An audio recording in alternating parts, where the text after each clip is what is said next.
Je vais laisser la parole et surtout présenter, parce que c'est un grand plaisir d'accueillir, nos 2 intervenantes. Nous avons donc, aujourd'hui allons laisser la parole à Claire Lambridge-Molines qui est infirmière en pratique avancée, qui est la cofondatrice de l'unité transversale d'éducation thérapeutique de Curie, qui s'est créée en 2019 et qui elle va nous expliquer, en quoi consiste cette unité transversale. Elle est aussi responsable du master en éducation thérapeutique à la Sorbonne depuis 2011 et actuellement, eh bien, comme je pense qu'elle avait trouvé qu'elle avait peut-être pas assez de temps ou plutôt encore un peu de temps plutôt, elle est en train de préparer une thèse de doctorat sur le thème du bilan éducatif partagé, qui est un élément central dans le programme d'éducation thérapeutique.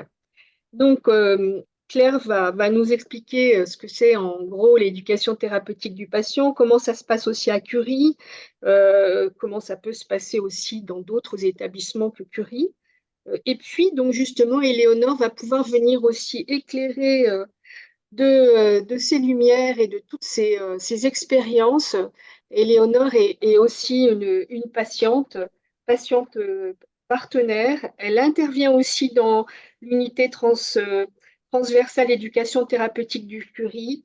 Elle est aussi formée à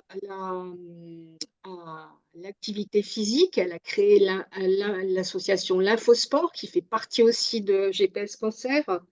Et elle intervient dans différents champs et auprès de différents organismes. Et elle vit aussi au jour le jour ce que c'est que de faire de l'éducation thérapeutique du patient.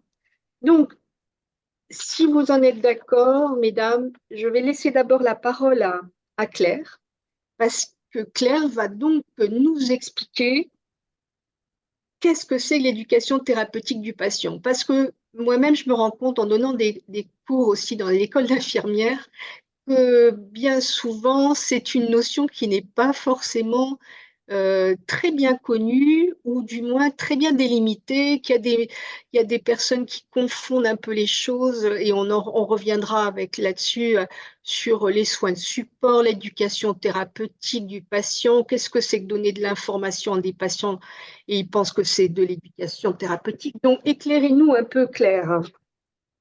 Mhm.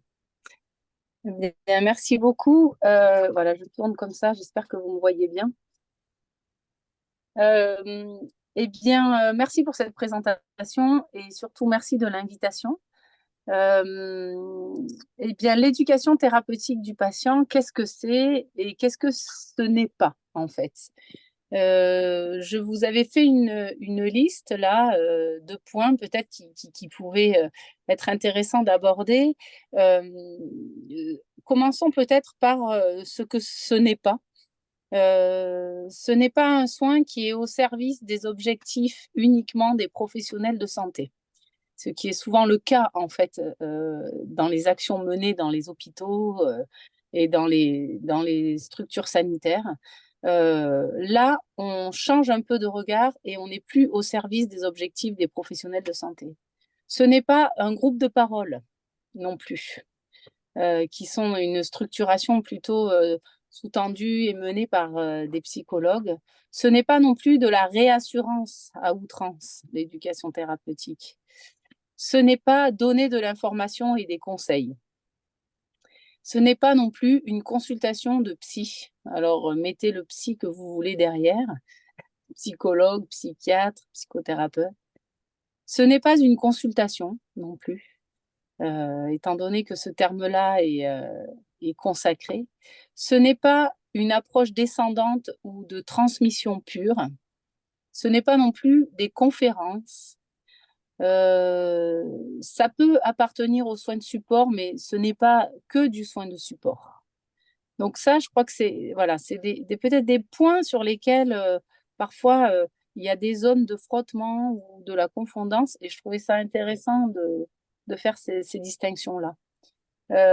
Alors du coup, si ce n'est pas tout ça, qu'est-ce que c'est? Je vous ai mis quelques points.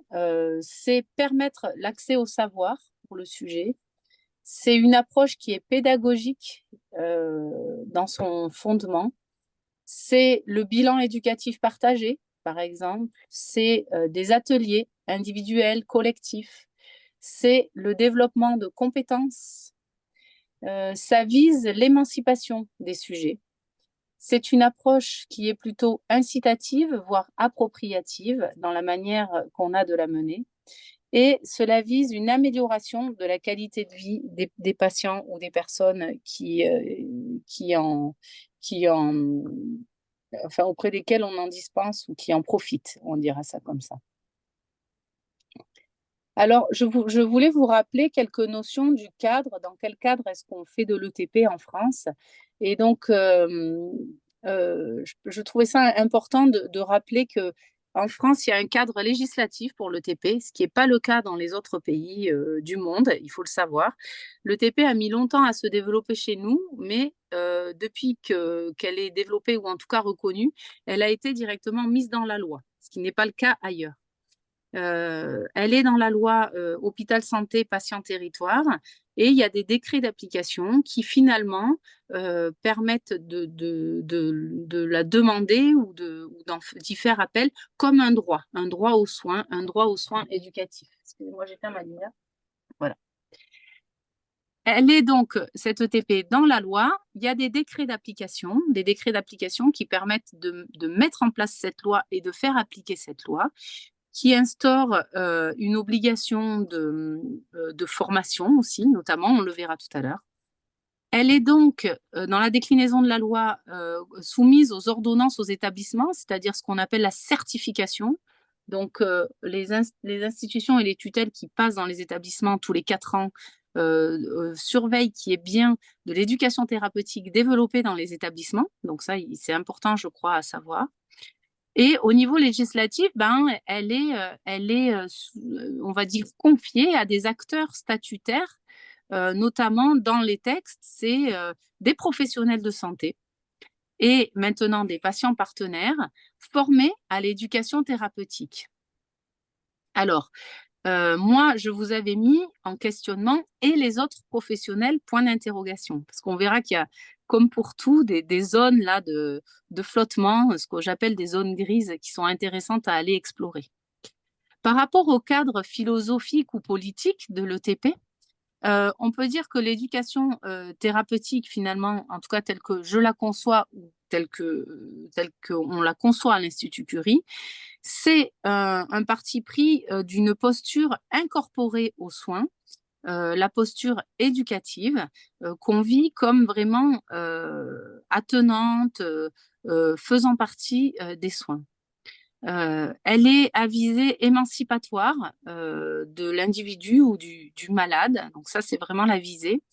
Et puis c'est vivre la maladie comme une occasion d'apprentissage. Tout ça en lien avec de la démocratie sanitaire. Ce que je vous avais mis également, ou ce que je voulais aborder avec vous, c'était les points de vue, par exemple, de personnes comme Philippe Lecor, qui est un psychologue qui a beaucoup travaillé sur ce champ-là, qui définit le TP même comme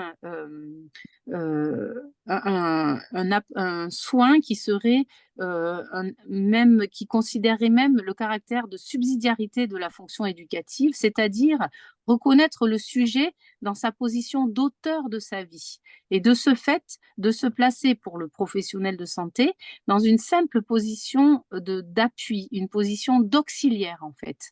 Et donc c'est abandonner une position d'expert qui saurait le bien de l'autre et voudrait l'y conduire, et plutôt utiliser cette position d'accompagnateur et laisser l'autre déployer sa vie avec sa logique interne, sa temporalité, son sens à lui et ses priorités propres. Donc ça, on voit bien que cette posture-là, pour les professionnels de santé, c'est une grosse remise en question. C'est compliqué, c'est pas, on va dire, enseigné ou inné, c'est-à-dire ce n'est pas la manière, ce n'est pas la manière qu'ont les instituts ou les formations de forger les professionnels de santé. En général, ce sont des gens qui se pensent experts et puis qui imposent leur savoir. Et là, on voit bien qu'on doit adopter une autre posture. On prendra le point de vue de Brigitte Sambrin-Berton qui, elle, nous dit que lorsque le patient n'est plus l'objet, mais le sujet des soins qui lui sont délivrés, alors l'objectif n'est plus de lutter contre les maladies, mais de promouvoir en fait la santé. Et du coup, la démarche de prescription va laisser place à une démarche d'éducation. Parce que si on doit promouvoir la santé, finalement, il faut que la personne se retrouve à hauteur, retrouve son agentivité dans les décisions prises pour elle, pour sa santé. Est-ce que, Le dernier point, oui. ouais, le dernier point que je voulais soulever théorique, c'était le point de vue Oui, de Catherine Tourette, que probablement les gens connaissent, qui est à l'origine de la fondation de l'Université des patients, qui, elle, en termes de cadre philosophique et politique, mettra l'accent sur la reconnaissance de l'expérience des patients et notamment la reconnaissance du travail du sujet, de la construction du sujet à l'occasion de l'expérience de la maladie comme un travail. oui, Voilà. elle insiste beaucoup sur cet apport du savoir expérientiel et de l'importance et de ce que ça peut aussi apporter à la société.